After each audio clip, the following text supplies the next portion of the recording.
is this beautiful ribbing design featuring slip stitches that come out of the work. On the one side you get your ribbing, and on the other side it's going to be flat. On this video I'll teach you how to do this slip stitch ribbing. I'll be using a 4mm hook and some acrylic yarn size 4.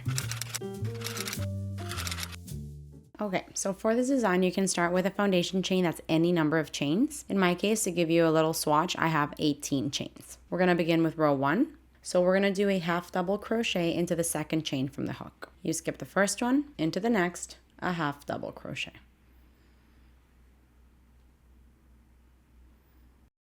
This row is simple. You just wanna do half double crochets into each chain all the way to the end. And I'll see you when you've done that. Okay, this here is the end of row 1. I've done 1 half double crochet into each one of the chains. For row 2, we're going to begin with a chain 1, and you're going to flip your work. So this row is going to be a row of slip stitches. The looser you work your slip stitches, the easier it's going to be moving forward. So we're going to go into the first stitch and do a slip stitch.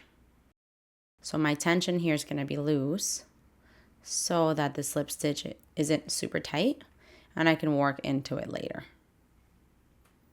So just do 1 slip stitch into each stitch all the way to the end, finishing off by doing the last one into the turning chain.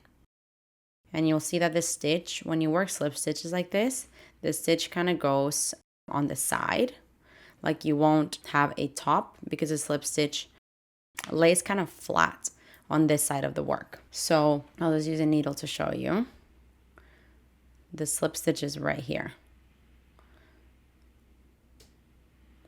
Instead of being like it's flat like this, instead of being up at the top like that.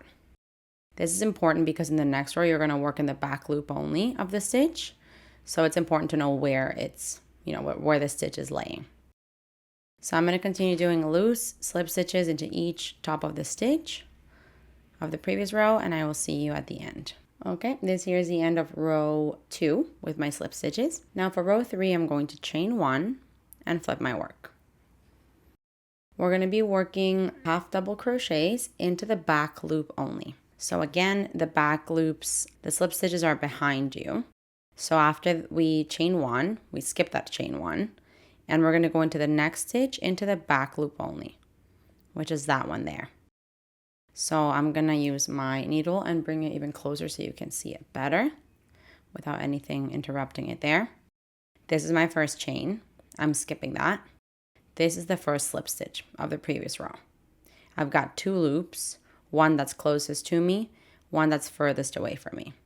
And that's the one that we're going to work on because it's the back loop only.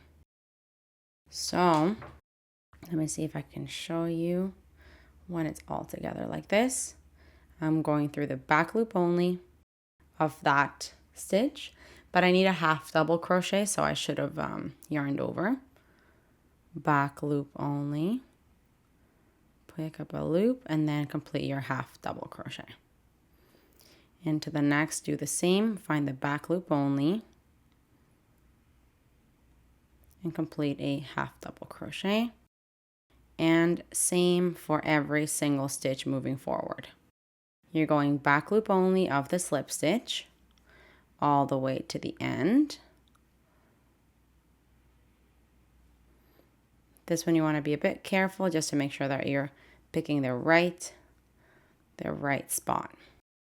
So do that and I'll see you at the very end. Okay, this here is the end of my third row. I also want to mention that you want to count your stitches every time, just because again, if you're working into the slip stitch, it can get a little tricky. So I started, for example, with 18 chains. I should have 17 stitches. I've counted them already and I do. So it's just good practice to count your stitches at the end of the row to make sure that you're staying consistent and you don't end off eating or adding a stitch and then your edges are all wonky. So for this design, now all you want to do is repeat rows 2 and 3 back and forth, and you'll add this like ribbing with the beautiful chains kind of sticking out of it. So I'll do this several more times. Go back to row 2 and 3, and then I'll show you what my swatch looks like. Okay, here we have it. This is stunning, you guys. So the biggest difference between this and another type of ribbing is that on this side here, you'll have the ribbing, but on the other side, it's flat. So when you do ribbing, working in the back loop only, using another type of stitch, you normally get like these waves and these peaks and valleys on both sides of the fabric. What's cool about this one is that you only get it on the one side. And again, the other side is just flat. This is what it looks like. Super duper cool. Hey, while you're at it, why don't you just subscribe to my channel?